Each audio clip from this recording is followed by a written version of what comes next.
I'm very freaked out by Helix. Concept sounds amazing, yet terrifying. Reassure me. Tell me what it's about. The show is set in an Arctic research station that's up in the Arctic Circle.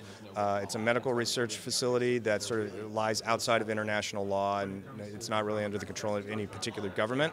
So it's been doing something mysterious up there for a lot of years, and in the opening episode, the Center for Disease Control in Atlanta gets a call.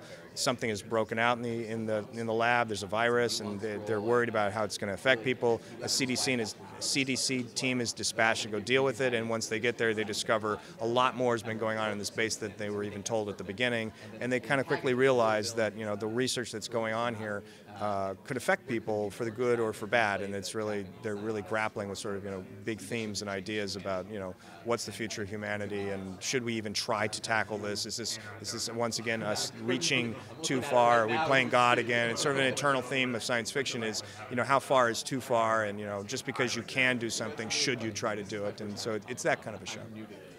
In this case, because viruses are a real thing and they spread in a horrific way in the same way, you're sort of melding reality with fiction a little bit more tightly than usual.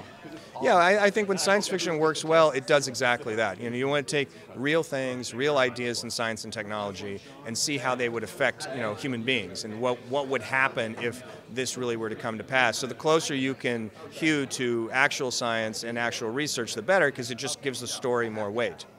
And with 1 day per episode, as I understood it, what is your idea of what would be the ideal sort of rhythm to the season, to the first 13 episodes in the season? Well, it's very serialized. Every episode is 1 day and leads to the next and leads to the next. So ideally, the show should just feel like the pressure just keeps getting worse and worse and worse, and it's a pressure cooker environment. And by the end of the first season, you should just feel like the enormous tension about what's going to happen and will they all be okay or not.